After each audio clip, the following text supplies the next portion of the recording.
आज आपको एक ऐसी महिला से रूबरू कराना चाहूँगा जिसकी दर्दनाक दशा सुनने के बाद आपका रूह कांप जाएगा। सरकार बोलते हैं लेकिन सरकार भी तो हम इतना दिन से भटक रहे हैं, कुछ मेरा सुनवाई नहीं कर रहे हैं, जिसमें कोर्ट का भी आदेश है फिर भी सरकार सुनवाई नहीं कर रहे हैं। शादी का झांसा देने की बात कहकर 70,000 रुपये में बेची। हम कहाँ जाए कहाँ दौड़े, हर जगह हम लेटर दिए हैं। देखिए ये पेपर भी, ये भी छपा हुआ है। कहीं ना कहीं महिला को न्याय नहीं मिल पाना सिस्टम पर एक सवाल खड़ा करता है। मेरा जीवन कैसे बीत रहा बच्ची के बिना, मैं ही समझ सकती हूँ माँ। सरकार को चाहिए कि इस पीड़िता मां को अविलंब न्याय दिलाए। बार बार जाते रहे लेकिन हमको आज तक से न्याय नहीं मिला। एसपी डीएसपी का भी हम गए, वहाँ भी हमको न्याय नहीं मिला, कहीं हमको न्याय नहीं मिल रहा। और जिस तरह से महिलाओं को सम्मान देने की बात हमेशा से ही कही जाती है और कहीं ना कहीं ये इन्हें न्याय देने में अभी सरकार को या सिस्टम को काफ़ी कुछ करने की आवश्यकता है। और बोले कि जज साहब ठीक है, हम लिख दे रहे हैं, आपको बच्चा मिल जाएगा। मुख्यमंत्री से लेकर प्रधानमंत्री नरेंद्र मोदी तक को आपने पत्र लिखा लिखित रूप से, तमाम अखबारों में मीडिया में भी छपा। अब आपको किस तरह का उम्मीद लगता है, क्या लगता है कि आपकी बच्ची आपको वापस मिलेगी, न्याय मिलेगा, क्या लगता है? बच्ची बिना मेरा एक दिन मुश्किल हो रहा है रहने के लिए। मेरा कोई भी नहीं है दुनिया में माँ बेटी के सिवा।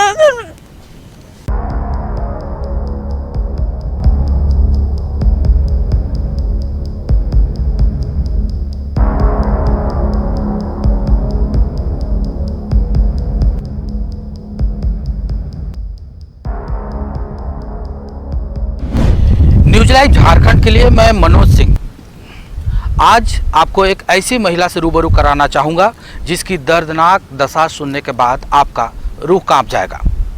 हम ऐसी महिला के बारे में बात करना चाहेंगे जो महज 7वीं कक्षा में पढ़ने के दौरान न सिर्फ अपनों से बल्कि गैरों से भी प्रताड़ित हुई। उसके साथ दुष्कर्म जैसी घटनाएं होती रही और इसी क्रम में साल 2007 में जब वो कक्षा 7 में पढ़ती थी, उसे रोहतक हरियाणा के करम सिंह नाम के एक व्यक्ति ने शादी का झांसा लेते हुए हरियाणा ले गया।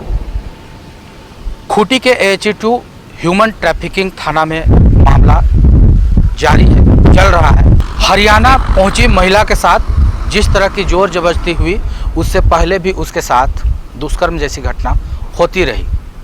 2007 में जब उसे ठग फुसलाकर अपनों के द्वारा हरियाणा के एक अधेड़ व्यक्ति से शादी का झांसा देने की बात कहकर 70,000 रुपये में बेची गई और हरियाणा पहुंची, वहां भी ना सिर्फ करम सिंह बल्कि अन्य लोगों के द्वारा भी उसे प्रताड़ना और जिल्लत सहनी पड़ी। 2011 तक वो किसी तरह हरियाणा में रही क्योंकि रहना उसकी मजबूरी थी।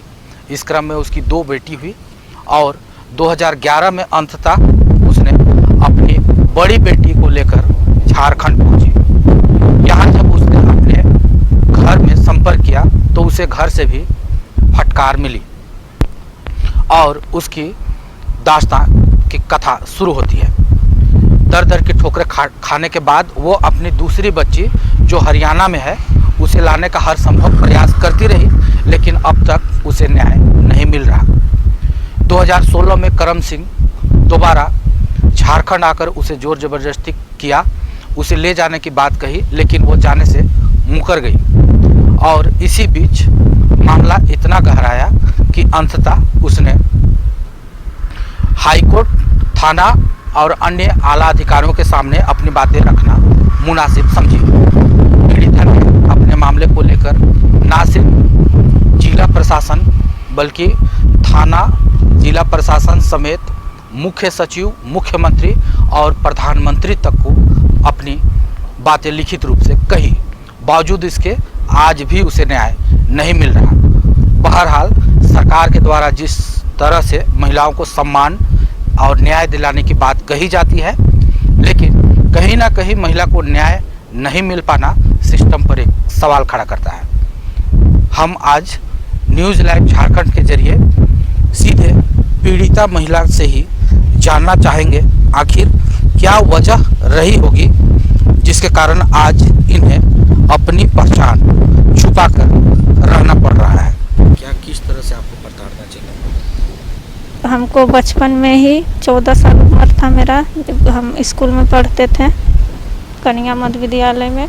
उस समय मेरा माँ और मौसा मौसी और चाचा लोग बेच दिए 70,000 रुपया लेकर के, शादी के नाम पे झांसा बना के।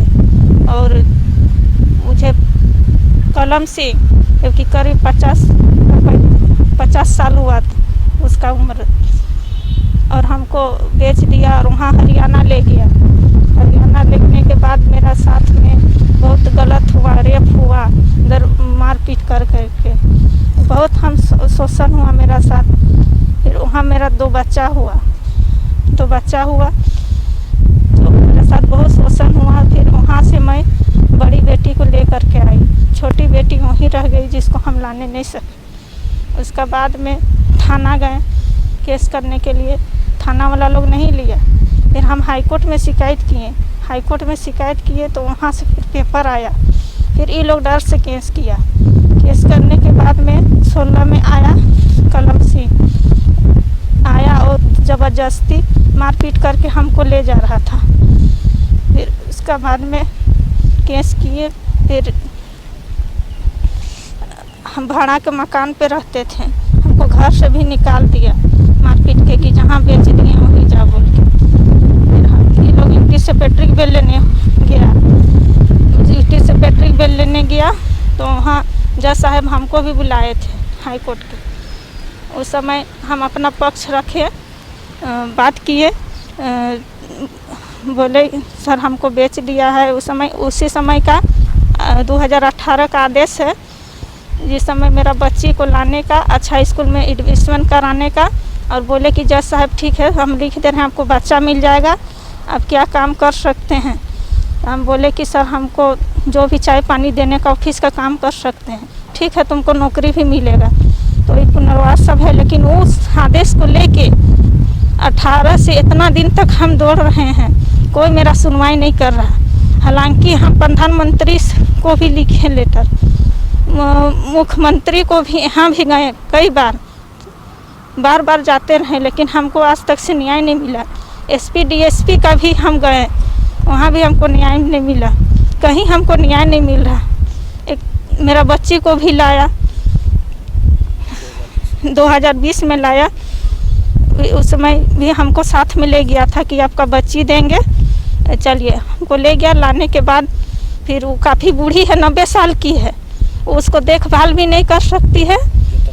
हाँ 90 साल की है। और मेरा बच्ची का वहाँ जैसा हम देखे उसका तबीयत भी ख़राब रहता है और बच्ची भी ठीक से, उसका हालत भी ठीक नहीं है। फिर भी हम यहाँ हमको बोला कि ठीक है आपको बच्ची को हम लोग दे देंगे, हाई कोर्ट का आदेश है हम लोग देंगे बच्ची को बोल के बोला। फिर हम लोग लिखा पढ़ी करने दीजिए। फिर उसका जो आया था नाती, वो पूरा घूमने लगा। घूमने के बाद फिर वो लोग पता नहीं क्या हो गया, प्रभावित में आगे क्या हो गया, मेरा बच्चा को भेज दिया। इसका हमको पता भी नहीं चलने दिया। उस लेके हाँ बैग वगैरह बताया। उस समय हम गए और हम कितना दिन यहाँ बच्ची रही थी? बच्ची 1 महीना थी, 45 दिन से ऐसा। ये आपकी बेटी है? हाँ ये बड़ी बेटी है। अभी घर का भरण पोषण कैसे चलता है, कैसे आप अपनी बच्ची को लालन पालन कर रहे हैं? एक तो बच्चे को तो सरकारी स्कूल में पढ़ाते हैं और राशन कार्ड बना रखे हैं जिसके हर महीना खाने के लिए मिल जाता है, और इधर उधर काम कर लेते हैं, मजदूरी, खाना बनाने का, अपना थोड़ा मोड़ा सिलाई का कर लेते हैं, लेकिन इससे हमारा भरण पोषण नहीं हो सकता है। क्या चाहते हैं आप? चूँकि सरकार तो हमेशा महिलाओं को सम्मान देने का बात, न्याय की बात करती है।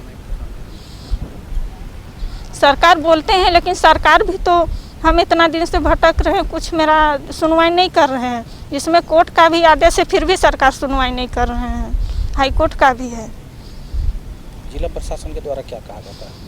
हमको कोई वहाँ जाते हैं न्याय के लिए तो कोई ठीक से बात करने नहीं देता है, वह जाते हैं तो भगा देता है हमको डांट के। मेरा बच्ची को भेज दिया, उस समय हम वहाँ गए, सचिव मुख्य सचिवालय में वो सर मदद किए। वो बोले कि ठीक है हम बच्चा मंगवा देते हैं, वहाँ डीसी को लिखते हैं। तो सर तो बहुत मदद किए, लेकिन इन लोग काम नहीं किए, उनका जवाब भी नहीं दिए हैं। अब हमको क्या होगा, हमको तो कुछ समझ में नहीं आता है। हम कहाँ जाए, कहाँ दौड़ें, हर जगह हम लेटर दिए हैं। देखिए ये पेपर भी, ये भी छपा हुआ है, और इतना हम आवेदन भी दिए हैं, इतना सब आवेदन दे रखे हैं इतना। आपको अपने जो हैं, आपके घर वाले भी साथ नहीं दे रहे हैं, आपके घर वाले भी आपको साथ नहीं दे रहे हैं, क्या इसके पीछे क्या वजह है? क्योंकि मेरा घर वाले कहते हैं कि हरियाणा तुम जाओ जहाँ बेचे हो। हमको रहने भी नहीं दिया। जिस समय हम वहाँ से आए भाग के, घर में रहने नहीं दिया, तब हम रेंट खाना में रख अपना बेटी के साथ में, इतना बड़ी हो गई उस समय से देखभाल कर रहे हैं। आप मुख्यमंत्री हेमंत सोरेन को भी पत्र लिखे? हाँ मिले थे भी उनसे जाके। क्या बोले? वो तो उस समय बोले कि ठीक है हम लोग डीसी को लिखते हैं, लेकिन कुछ नहीं हुआ। अब आपको एक बार नहीं, बार बार गए हैं। अब आपको क्या उम्मीद लगता है किस तरह आपकी बच्ची हरियाणा से आएगी? अब तो हम तो हर जगह जा चुके हैं, अब मेरा तो कुछ हमको समझ में नहीं आ रहा है कि क्या करें। हम हाई कोर्ट में भी फाइल किए हैं, इसलिए कि हमको पहले आदेश हुआ, उसका आदेश का पालन नहीं हुआ, जो कि हमको न्याय नहीं मिला है। आप देख सकते हैं कि जिस तरह से महिला अपनी दास्तां बता रही है, और जिस तरह से महिलाओं को सम्मान देने की बात हमेशा से ही कही जाती है, और कहीं ना कहीं ये इन्हें न्याय देने में अभी सरकार को या सिस्टम को काफ़ी कुछ करने की आवश्यकता है। क्या लगता है, मुख्यमंत्री से लेकर प्रधानमंत्री नरेंद्र मोदी तक को आपने पत्र लिखा लिखित रूप से, तमाम अखबारों में, मीडिया में भी छपा, अब आपको किस तरह का उम्मीद लगता है? क्या लगता है कि आपकी बच्ची आपको वापस मिलेगी, न्याय मिलेगा? क्या लगता है? इतना दर भटके, लेकिन हमको न्याय नहीं मिला। हमको इतना, जबकि 2018 ही से हम कोर्ट का आदेश लेके इतना दर, लेकिन हमको भरोसा नहीं लग रहा है, जबकि बच्ची आई और ये लोग हमको नहीं दिया। मेरा जीवन कैसे बीत रहा बच्ची के बिना, मैं ही समझ सकती हूँ माँ।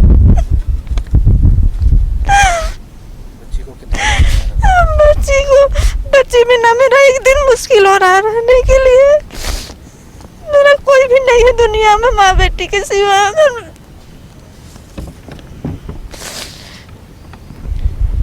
ये एक माँ का दर्द है जो अपनी बेटी को पाने की चाहत में उसके आंसू थमने का नाम नहीं ले रहा।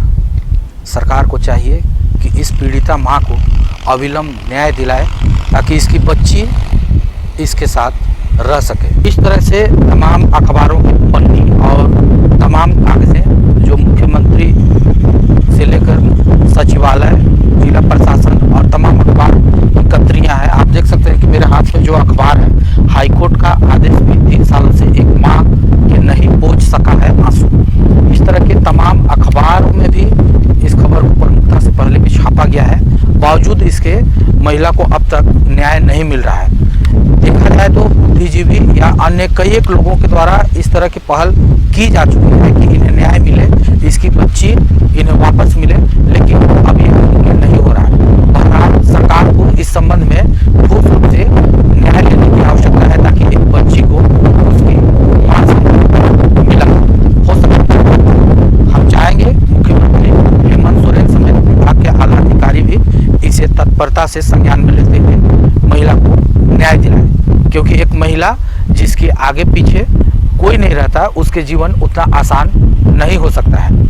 महिला आज किस रूप से अपनी पहचान छुपा कर रह रही है, यह इस महिला से बेहतर और कोई नहीं जा सकता। ऐसे में कोशिश ये करनी चाहिए कि महिला को हर संभव न्याय मिल सके। बहरहाल सरकारें आती और जाती हैं, केंद्र हो या राज्य की सरकार हो, दुष्कर्म के बाद भी एक महिला जो अब सिर्फ अपने बच्ची को पाने की लालसा रखती है, यदि माँ को यदि बच्ची ना मिले, तो ये कहीं ना कहीं झारखंड राज्य और सरकार के लिए भी एक सवाल खड़ा करती है।